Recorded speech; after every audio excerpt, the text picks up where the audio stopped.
ধাত্রীগ্রাম সম্প্রীতির পুজো উদ্বোধন করলেন এলাকার বিধায়ক তথা রাজ্যের মন্ত্রী স্বপন দেবনাথ।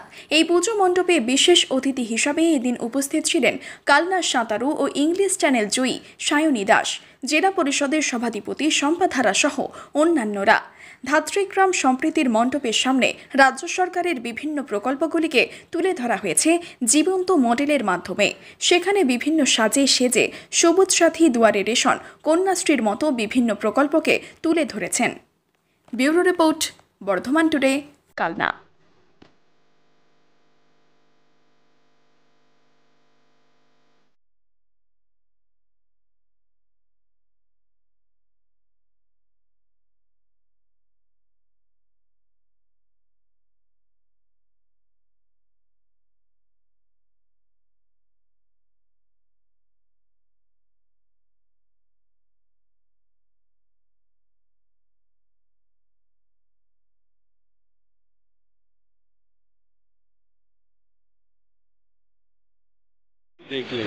দেখুন, এখানে গত কয়েক বছর ধরে এখানে সম্প্রীতি নামক একটি সংস্থা, যার প্রধান ভূমিকা আছে রেজাউল করিম, সে একজন মুসলিম যুবক, তরুণ মুখার্জি শিক্ষক, আরও অনেকেই আছে।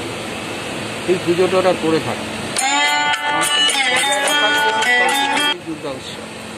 আজকেও আপনারা দেখলেন যে এই উৎসব কমিটি উদ্বোধনে আজকে উদ্বোধন সঙ্গীত গাইলেন আগমনী গান অন্বেষা রাজীব।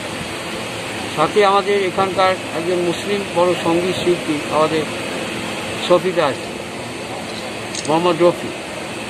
এখানে আমাদের আজকের এখানে উদ্বোধন অনুষ্ঠানে যিনি এশিয়া মহাদেশের প্রথম মহিলা, যিনি আর কদিন পরেই হাওয়াই দ্বীপ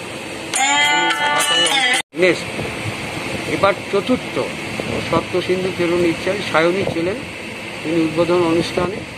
সর্বোপরি জেলা পরিষদের সভাধিপতি আমাদের বিধায়িকা সম্পাধারা, পঞ্চায়েত সমিতির সভাপতি শ্রীমতী শ্রাবণী পাল, সুব্রত পাল, তপন কোরেল, এখানকার প্রধান সৌমিত্রবাবু, সর্বধর্মের এবং বর্ণের মানুষ, হিন্দু মুসলমান সবাই এক হয়ে পুজোটা করেন। আর এই প্রাঙ্গণ থেকে এরা বার্তা দেন যে আপনারা সম্প্রীতি বজায় রাখেন। এই বার্তাও দিচ্ছেন বাংলার মুখ্যমন্ত্রী মমতা বন্দ্যোপাধ্যায় বলেছেন, ধর্ম আমার, ধর্ম তোমার, কিন্তু উৎসব সবার। এইটা ওরা প্রমাণ করেছেন। ধন্যবাদ।